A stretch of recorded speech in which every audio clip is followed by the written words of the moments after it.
একটু আগেই শেষ হলো 2026 ক্লাস 12 সেমিস্টার 4-এর বাংলা পরীক্ষা। প্রশ্নপত্র কিন্তু খুব একটা সহজ হয়নি এবং মডেল কোশ্চেনের যে বই প্রকাশ হয়েছে সেখান থেকে একটি প্রশ্ন সম্ভবত তোমাদের কমন নেই। তাহলে কেমন কি প্রশ্ন এসেছে দেখা যাক। হলুদ পোড়া গল্পের নবীন চরিত্রটি আলোচনা করো। মডেল কোশ্চেন প্রকাশের পর আমি বারবার করে তোমাদের বলেছিলাম গল্প থেকে সব চরিত্র পড়তে একটি কমন আসবে। নেক্সট, অসম্ভব দুশ্চিন্তা হলো গৌরবীর। গৌরবীর দুশ্চিন্তার কারণ লেখো। দুটি বড় প্রশ্নের মধ্যে একটি লিখতে বলা হয়েছে। আমরা সম্রাট এক্সক্লুসিভ সাজেশন বই দেখিয়ে দিচ্ছি। অসম্ভব দুশ্চিন্তা হলো গৌরবীর, এই লাইন তুলে আমাদের এখান থেকে প্রশ্ন তোমাদের পড়বার কথা বলা ছিল। এখান থেকে একটি প্রশ্ন কমন, একটি লিখতে হবে। এবার আসবো আমি কবিতার প্রশ্নে। কবিতার প্রশ্ন আশা করি তোমরা প্রত্যেকেই পেরেছো। কবিতার প্রশ্ন নিয়ে খুব একটা প্রবলেম হওয়ার কথা নয়।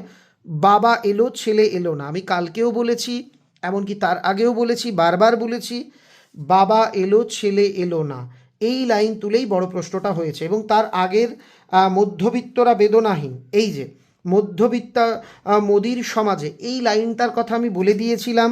এই দেখো, মধ্যবিত্ত মোদির সমাজে আমরা অন্তহীন বেদনার পথে, এটা এখানেও ছিল আমাদের বইয়ের পরের পৃষ্ঠাতেও আমরা আবার এই প্রশ্নের ব্যাখ্যা করেছিলাম, দুবার ছিল, এটা কিন্তু এসেছে। এবার আসি নানা রঙের দিন নাটক। অসম্ভব কঠিন প্রশ্ন করা হয়েছে, তোমরা দেখে নাও। বাজার চলতি কোনো নোট বই বা কোনো সাজেশন বইয়েই সম্ভবত এই প্রশ্নগুলো ছিল না, কিন্তু আমাদের বই থেকে ছিল। এই তো জীবনের সত্য কালীনাথ। পরের লাইন কি? প্রতিভা যার আছে বয়সে তার কি এসে যায়, অর্থাৎ প্রতিভা সংক্রান্ত প্রশ্ন। এই যে হায় রে কোথায় গেল প্রতিভা, এই একই প্রশ্ন লাইনটা ঘুরিয়ে তোমাদের একটু বিভ্রান্ত করা হয়েছে, এই প্রশ্নটা দেওয়া হয়েছে।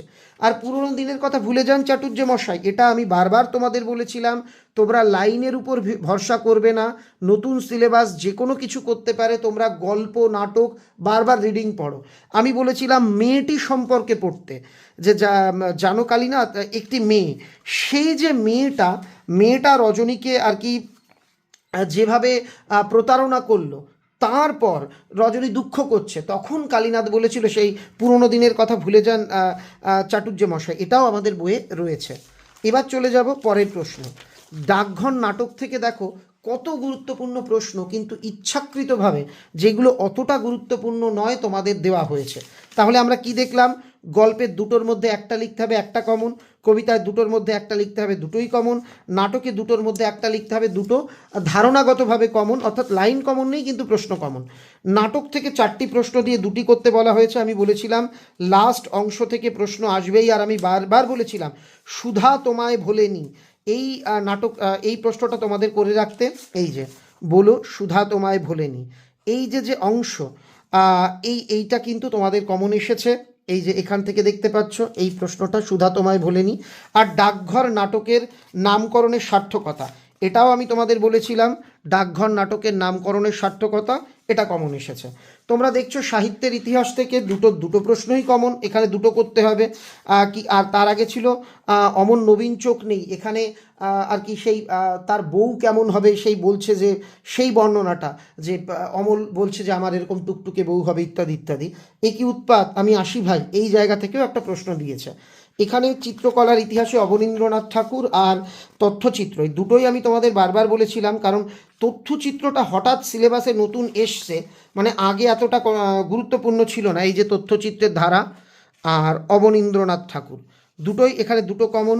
দেখো রচনাটা তোমাদের হুবহু কমন, এই যে বিষয়ের গভীরে প্রবেশ, একদম সম্রাট এক্সক্লুসিভ সাজেশন বই কিন্তু এই প্রশ্নটা হুবহু ছিল। আমি দেখিয়ে দিচ্ছি তোমাদের, পেজ নাম্বার 93তে এটা একদম লাস্ট রচনা আমরা রেখেছিলাম। এই দেখো, পরিবেশ ও বিপন্ন মানুষ, বিগত শতাব্দীর 2টি বিশ্বযুদ্ধ। দেখো, বিগত শতাব্দীর 2টি বিশ্বযুদ্ধ, হুবহু এই রচনাটা কিন্তু কমন এসেছে। আর লাস্ট, আশ্চর্যজনকভাবে ইচ্ছাকৃতভাবে কঠিন করতে এখানে সমরেশ বসু দেওয়া হয়েছে। 2 বছর আগে ওনার জন্ম শতবর্ষ ছিল, তোমরা দেখে অবাক হবে।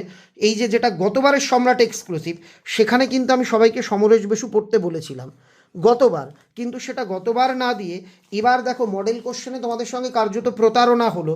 যা দিয়েছে তার একটি প্রশ্নও কিন্তু ছুঁয়ে দেখা হয়নি, এখানে আমরা যেটা আশঙ্কা করছিলাম এবার প্রশ্ন কঠিন হবে, সেটা যথারীতি কিন্তু তাই হয়েছে।